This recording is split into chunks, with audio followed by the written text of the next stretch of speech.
Station Chief Tom Anderson stood at the main observation window of Deep Space Repair Station 7, his coffee mug steaming in his weathered hands. His eyes tracked the latest arrival, a massive purple-hulled merchant vessel that dwarfed his repair station. The ship's design was unlike anything humans had built, with smooth curves and strange patterns that seemed to shift in the starlight. "Sir, that's the third Galactic Merchant Guild vessel this week," said Robert, the young traffic controller, checking his screens. "They passed by two of their own repair stations to get here." Tom took a slow sip of his coffee, hiding his smile. In his 20 years running repair stations, first in Earth orbit, then Mars, and now out here in deep space, he'd never seen anything quite like this. More and more alien ships were choosing human repair stations over their own facilities. The massive merchant vessel eased into the primary dock, its damaged hull clearly visible. Deep gashes ran along its port side, evidence of a nasty run-in with an asteroid field. By alien standards, the ship should have been heading to one of their advanced repair yards, not this relatively primitive human station. "Get me a damage report," Tom ordered, setting down his mug, "and tell Jack to prep his repair team." The station's internal comm system crackled to life. "Chief, you're going to want to see this. The alien captain is requesting to speak with you personally." Minutes later, Tom stood in the meeting room, facing the merchant ship's captain. The alien was tall and elegant, with metallic scales that caught the light. Its four eyes blinked in sequence as it spoke through the translator. "Station Chief Anderson, we have heard stories about your repair crews." The captain's words came through clear but mechanical. "They say humans can fix things others claim impossible to repair. They say you understand machines in ways even the oldest spacefaring races do not." Tom leaned back in his chair, remembering all those years fixing cars in his father's garage back on Earth. "We just like to solve problems, Captain. Sometimes that means thinking differently about what's possible." The alien captain activated a holographic display, showing the damage to their ship. "3 repair stations told us we need to replace the entire hull section. They said it would take 2 months and cost more than the cargo we carry. And you're hoping we can do better?" Tom asked, already studying the damage patterns. "We are willing to pay double your normal rates if you can repair it in less time." Tom stepped closer to the hologram, his mind already breaking down the problem into solvable pieces. This wasn't just about fixing the ship anymore. It was about proving what humanity could do. He pressed his comm button. "Jack, get up here. And bring your tablet. We've got something interesting." When Jack arrived, he took one look at the hologram and whistled. "Those stress patterns along the hull breach reminds me of when we used to repair oil tankers back in the Pacific. Remember that technique we developed for the underwater wells?" Tom nodded, already seeing where Jack was going with this. "Captain, we'll take the job. Give us 5 days." All 4 of the alien captain's eyes widened. 5 days? Impossible.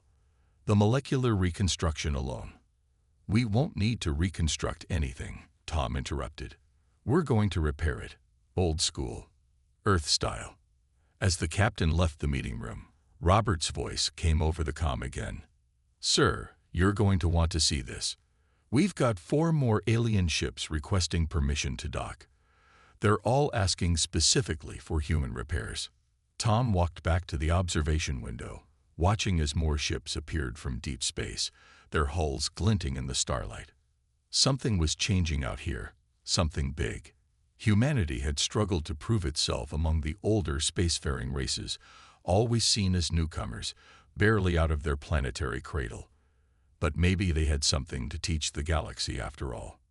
"Well," he muttered to himself, "looks like we're going to be busy." He picked up his coffee mug, now cold, and smiled. "Let's show them what humans can do." Lead engineer Mike Reynolds wiped the sweat from his forehead as he studied the damaged alien ship. His repair crew stood behind him, their expressions a mix of excitement and uncertainty. The purple hull towered above them, its strange metal gleaming under the repair bay lights. "Boss, these readings don't make any sense," said Pete, his assistant, holding up a scanner.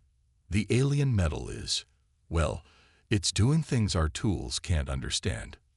Mike grinned, pulling an old wrench from his tool belt. Then we stop trying to understand it and start fixing it. He knocked the wrench against the hull, listening carefully to the sound it made.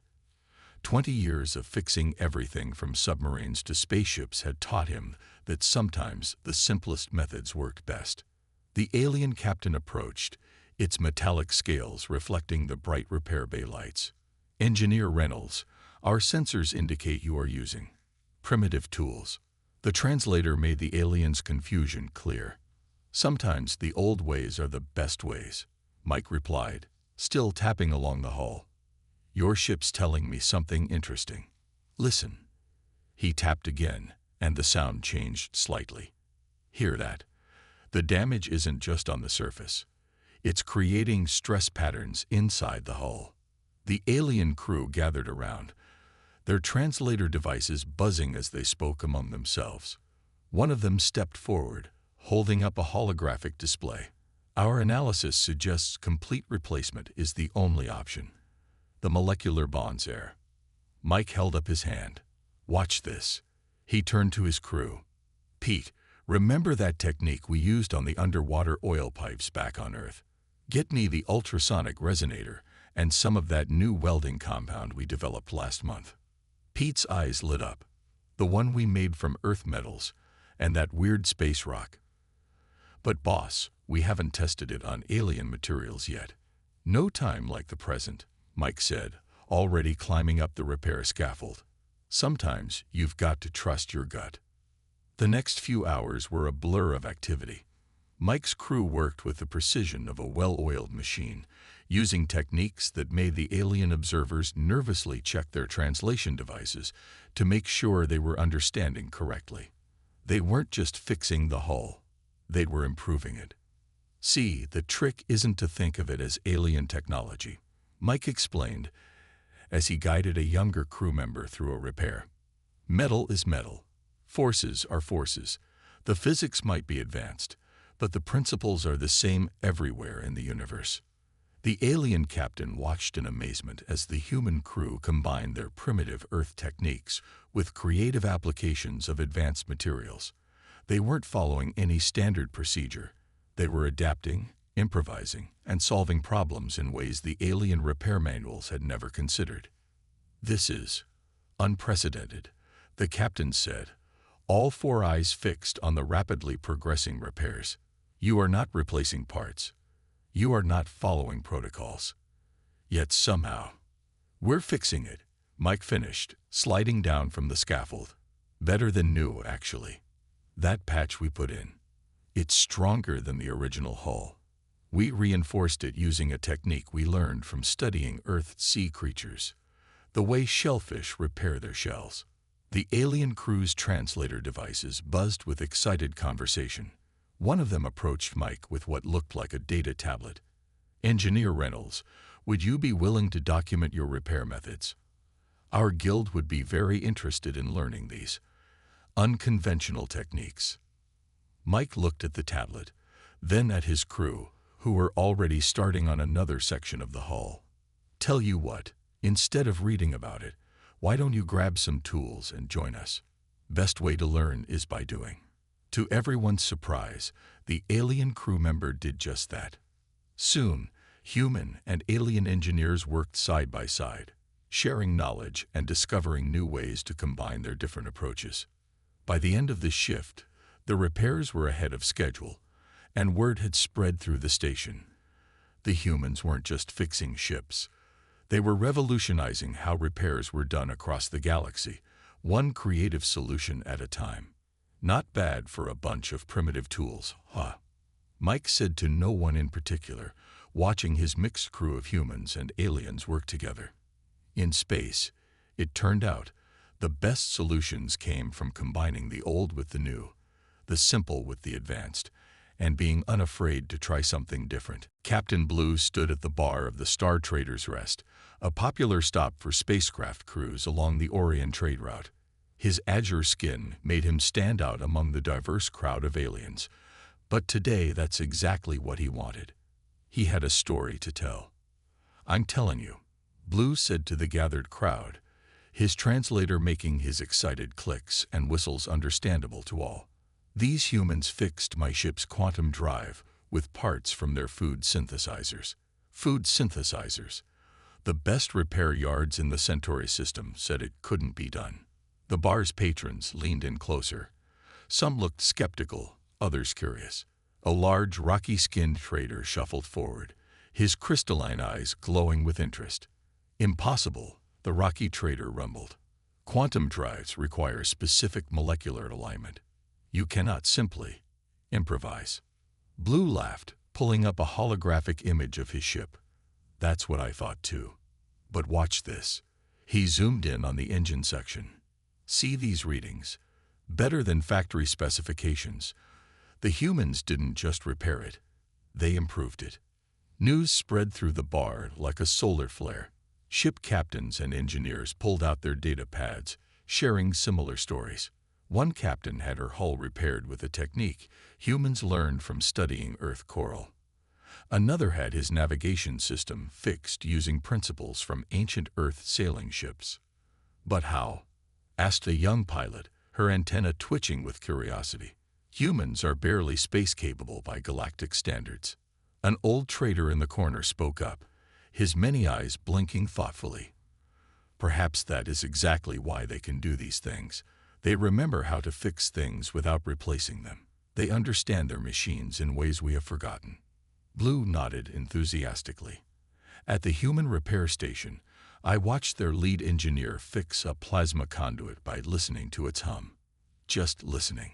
No quantum scanners, no molecular reconstructors. He said it reminded him of something called a car engine from Earth. The bar's communication terminals lit up as the stories spread to other trading posts and stations. Clips of human repairs began circulating through the galactic networks. Some showed humans using makeshift tools to fix advanced alien technology. Others featured human engineers teaching their techniques to amazed alien crews. My company has already changed our trading routes, announced a merchant captain, drawing more attention. We now plan our stops to stay close to human repair stations.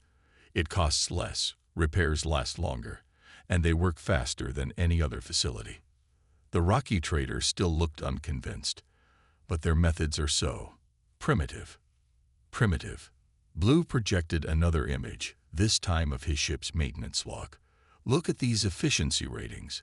The humans combined their primitive understanding with our advanced materials. They created something new, something better. A small floating alien drifted closer, its translucent body pulsing with light patterns. I heard they learned from everything they fix. Each repair teaches them something new about our technologies. They adapt, improve, evolve their methods. Exactly. Blue's excitement made his azure skin shimmer. That's why I'm heading back to their station next week. My ship doesn't even need repairs. I want their engineers to check it anyway. They might find ways to make it run better. As the evening continued, more ships arrived at the trading post. Each brought new stories about human repair stations, tales of impossible fixes, creative solutions, and innovations that surprised even the oldest spacefaring races. The bar's communication officer suddenly called out over the general channel. Attention all vessels. Human Repair Station 7 reports they are now booking repairs 2 weeks in advance due to high demand. Blue couldn't help but smile as he watched several captains immediately rush to their ship's communicators. The humans had started something that was changing the galaxy, one repair at a time. You know what's really amazing?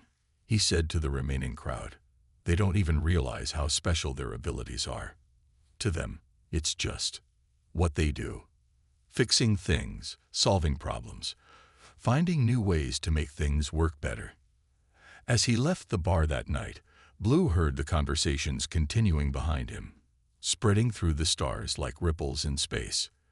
The age of human repairs had begun, and the galaxy would never be quite the same. Station Director Kate Miller stared at the emergency alert flashing on her screen. Human Repair Station 12 had never seen anything like this before. A massive solar storm had just torn through a nearby sector, damaging 15 diplomatic vessels, from different alien species. "Ma'am," her operations officer called out, "the alien repair stations are refusing to help. They're saying the damage is too severe." Kate straightened her uniform and took a deep breath. "Put me through to all incoming ships." The communication screen lit up with faces of various alien diplomats, their ships limping toward the station. Some had sparking hull breaches, others had dead engines drifting on emergency power. All of them looked worried. "This is Station Director Miller," she announced. "I understand you've been turned away from other repair facilities. We will help you all. Please maintain your current approach vectors." One of the alien diplomats, their skin glowing a soft green, spoke up. "Director, our own repair stations say these ships are beyond saving. The solar radiation has corrupted our quantum matrices." Kate smiled. "With all due respect, Ambassador, we'll be the judge of that. Humans have a long history of fixing the unfixable." She turned to her crew. "Alert all repair teams. Get every available engineer ready. This is what we've trained for." The first ship docked 30 minutes later. Its hull was blackened, its navigation systems fried. 3 more ships followed quickly, each in worse shape than the last.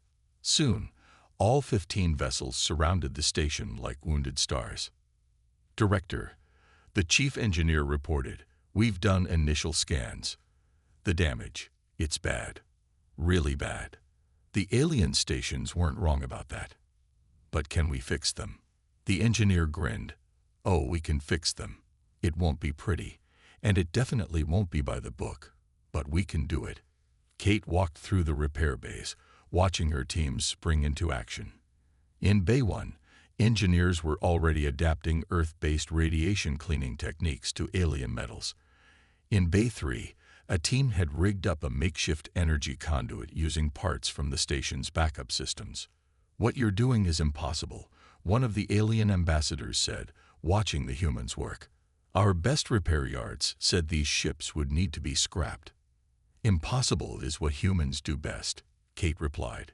"Did you know that on Earth, we once saved a nuclear submarine by using spare parts from a video game console?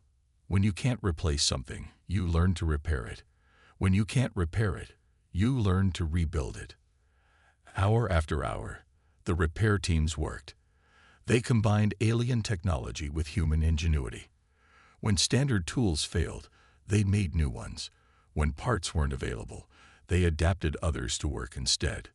"Director," called out a young engineer, "we've found a way to shield the quantum matrices from radiation damage. We're using the same principle as old Earth radiation suits, just scaled up about 1,000,000 times." Kate watched as the first repaired ship powered up its engines. The alien crew's amazement was clear even through their environmental suits. Ship after ship came back to life, each repair proving what humans could do when pushed to their limits. "This is unprecedented," one of the ambassadors said. "You've accomplished in hours what our specialists said would take months. And you did it with whatever we had on hand," Kate finished. "That's the human way. We make do. We adapt. We overcome." As the last ship prepared to leave, Kate received a message from Earth Command. Word of the crisis had spread, and repair requests were flooding in from across the galaxy. Every human repair station was being contacted. "Well," she said to her tired but proud crew, "looks like we've started something here. The galaxy's finally learning what humans can do when we put our minds to it." She looked out at the departing ships, their hulls now bearing the marks of human repairs. Not pretty, maybe not conventional, but definitely effective. "Send out a message," she told her communications officer. "Let everyone know that Human Repair Station 12 is ready for any challenge. Because that's what humans do.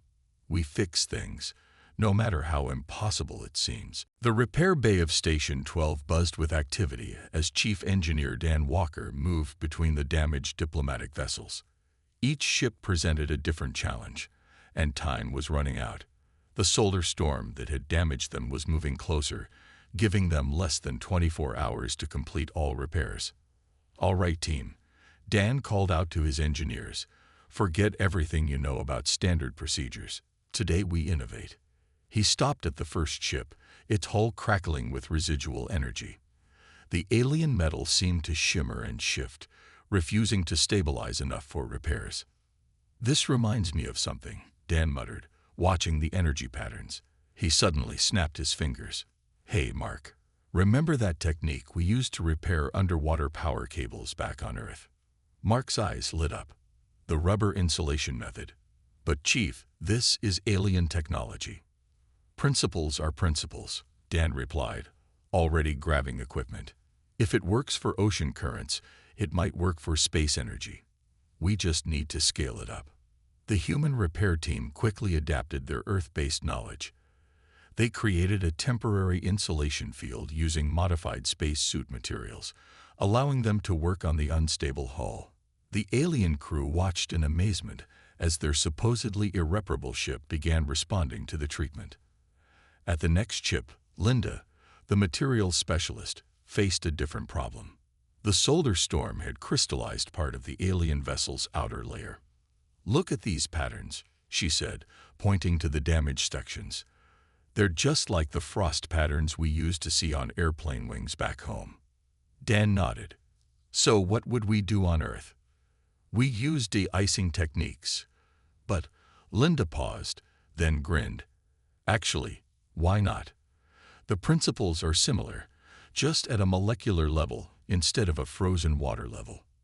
They modified old Earth aircraft de-icing systems to work on the crystallized alien metal. The solution wasn't pretty. It involved jury-rigging parts from 3 different species technologies. But it worked. As the repairs continued, each engineer brought their unique Earth experiences to the challenge. One fixed a quantum communication array using principles from old radio repair. Another rebuilt a damaged life support system by adapting scuba diving equipment designs. "I don't understand," one of the alien diplomats said, watching the humans work. "Your methods are unusual." Dan smiled as he adjusted a makeshift repair tool.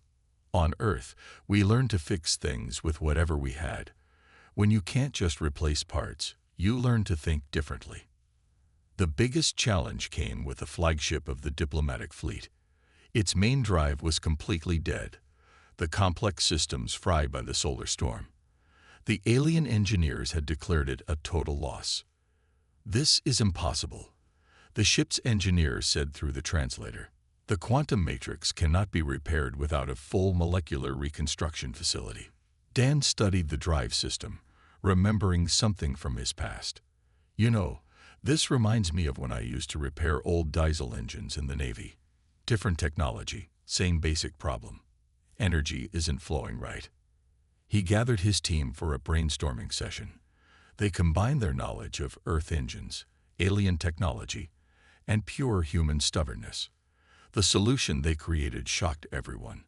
They adapted principles from steam engines, modern nuclear reactors, and alien quantum physics. "It's not elegant," Dan admitted as they installed the hybrid system. "But it'll work better than the original." Hour after hour, the human repair teams worked, solving each problem with their unique combination of Earth experience and space-age innovation. They didn't just repair the ships, they improved them, making them stronger and more resilient. As the last repairs were completed, just hours before the solar storm would reach them, the alien diplomats gathered to watch their ships power up. Each vessel hummed to life, their systems running better than before the damage. "How do you do these things?" one of the diplomats asked Dan. "Your species is so young in space travel terms." Dan looked around at his tired but proud team. "Maybe that's exactly why we can do it. We haven't forgotten how to fix things the hard way. Sometimes the old ways combined with new technology create the best solutions." The repaired ships began departing one by one, each carrying stories of human ingenuity back to their worlds. Earth's reputation as the galaxy's best repair stop was growing, one impossible fix at a time. The observation deck of Human Repair Station 12 had never been so crowded.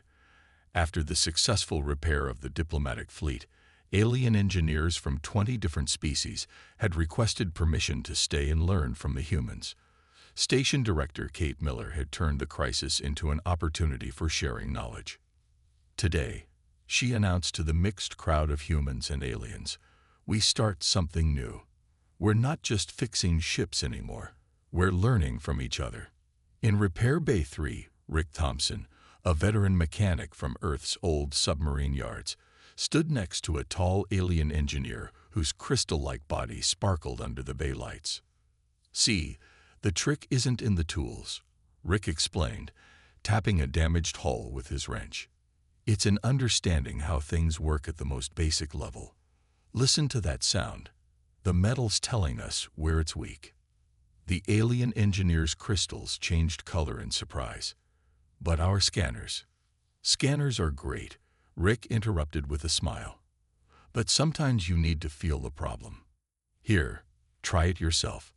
The alien awkwardly held the wrench, copying Rick's movements. Its crystals suddenly flashed bright blue. I hear it. The resonance pattern is clear now." In another bay, an alien repair crew was teaching human engineers about their quantum welding techniques. The humans quickly started suggesting ways to combine this advanced technology with traditional Earth welding methods. "If we adjust the quantum field like this," suggested Lisa Chen, demonstrating with her hands, "we could use it for underwater repairs back on Earth. It would revolutionize ocean engineering." The alien instructors were amazed at how quickly the humans adapted their advanced technology, but they were even more surprised by how much they learned from human repair methods. "Your species thinks differently," said one alien engineer, its tentacles moving excitedly. "You see connections we miss because we rely too much on standard procedures." The station's cafeteria had become an unlikely center for innovation. Human and alien engineers sat together, drawing diagrams on napkins, sharing stories of difficult repairs, and discovering new ways to combine their knowledge. "Back home, we fix tractors with baling wire and determination," explained Joe, a farm boy turned space engineer. He was showing a group of fascinated aliens how to improvise repairs with limited resources. An alien with metallic feathers spread its wings in excitement. "This approach could save lives in deep space emergencies. Our ships carry too many spare parts and not enough." "What did you call it?" "Baling wire." The learning went both ways. Humans absorbed centuries of alien engineering knowledge, while aliens learned to think beyond their traditional methods. Together, they began developing new repair techniques that neither could have created alone. In the station's training room, Pat, an old Earth mechanic, watched as a holographic display showed the internal workings of an alien quantum drive. "Now that's interesting," Pat said, pointing to the energy flow patterns. "It's just like the cooling system in an old Earth nuclear reactor. Different technology, same principles." The alien instructor's eyes widened. "You see patterns we've never noticed. Perhaps because we never had to work with such diverse technologies on our home worlds." As weeks passed, the station became known as more than just a repair stop.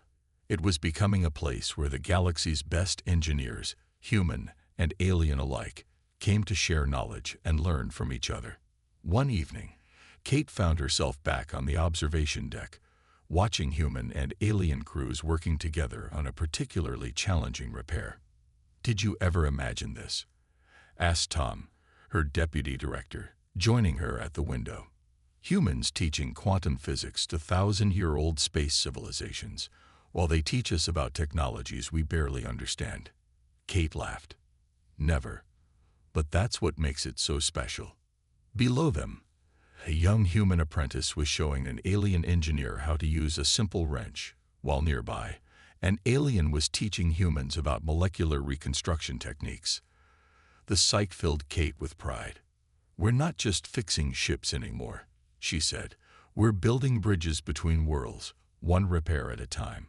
The station's lights reflected off the hulls of the docked ships, human and alien vessels side by side, their crews working together to make the galaxy a little bit better, one innovative solution at a time. The sunlight streamed through the giant windows of Earth's new Interstellar Repair Academy. Located in what used to be the old Houston Space Center, the massive facility buzzed with activity as students from across the galaxy prepared for their graduation ceremony. Admiral James Thompson stood at the podium, looking out at the diverse crowd. Hundreds of beings from over 50 alien species sat alongside human students, all wearing the Academy's silver and blue uniforms. 3 years ago, he began, his voice carrying across the hall. Nobody would have believed this was possible. A school where humans teach advanced alien civilizations about spacecraft repair. They would have laughed. Nobody was laughing now. The Academy had become the most prestigious engineering school in known space. Its waiting list included princes, veteran alien engineers, and even members of species who had been in space since before humans invented the wheel. In the front row, Tom Anderson and Mike Reynolds, now senior instructors, watched with pride. Their early work at Deep Space Repair Station 7 had helped start all this. Today's final test, the Admiral continued, will show what happens when we combine human creativity with the galaxy's most advanced technology. The massive hangar doors opened, revealing a spacecraft intentionally damaged in ways that most repair yards would consider hopeless. It was a graduation tradition. Fix the unfixable. The mixed teams of human and alien students moved forward. They had trained for this moment, learning to combine Earth's practical repair methods with advanced alien technology. A young human student worked alongside a crystalline alien, using a modified Earth welding technique on quantum-enhanced metal. Nearby, 3 different species collaborated to rebuild an engine using principles from Earth's old steam locomotives combined with faster-than-light technology. "Look at them go," Mike whispered to Tom. "Remember when we had to convince aliens that our primitive methods would work?" Tom nodded, watching as a team used an adapted version of his old hull listening technique, now enhanced with alien sensors. Now they're teaching our methods on their homeworlds. In the observation gallery, representatives from major spacefaring civilizations watched with interest. The Academy's graduates were now the most sought-after repair experts in the galaxy. Ships would divert light years off course to reach stations staffed by Academy-trained engineers. As the teams worked, Admiral Thompson explained their techniques to the audience. "They're not just fixing the ship," he said. "They're making it better than new. This is what happens when you combine human ingenuity with galactic technology." One by one, the ship's systems came back online. The students had done more than repair it. They had improved its efficiency, strengthened its weak points, and added innovations that its original designers never imagined. "Humans taught us to see problems differently," said the crystalline student during the final inspection. "On my world, we would have replaced everything. Here, we learned that sometimes fixing something makes it stronger than replacing it." The ceremony concluded with the traditional innovation showcase, where graduating students demonstrated their unique repair techniques. A holographic display showed their greatest achievements, impossible repairs, creative solutions, and new methods that combined the best of human and alien engineering. "But our greatest achievement," Admiral Thompson said in his closing speech, "isn't the repairs we can make. It's the bridges we've built between civilizations. Every graduate here represents a connection between Earth and the stars." As the new graduates received their certificates, Tom thought about how far they'd come. From that first alien ship at Station 7 to this moment, humans had proven that sometimes the best solutions come from the most unexpected places. The ceremony ended with a surprise announcement. The Galactic Council had officially designated Earth as the center for repair innovation in the galaxy. New repair stations would be built, more academies would open, and Earth's repair methods would be taught across the stars. "You know what the best part is?" Mike said to Tom as they watched the celebrating graduates. "We never lost what made us special. We just helped the galaxy remember something it had forgotten. Sometimes the old ways and the new ways work better together." As the Earth's sun set on the Academy, ships of all shapes and sizes took off into the darkening sky. Each carried a graduate ready to prove that human ingenuity, combined with alien technology, could fix anything in the universe. The age of human repairs had truly begun, and the galaxy was better for it.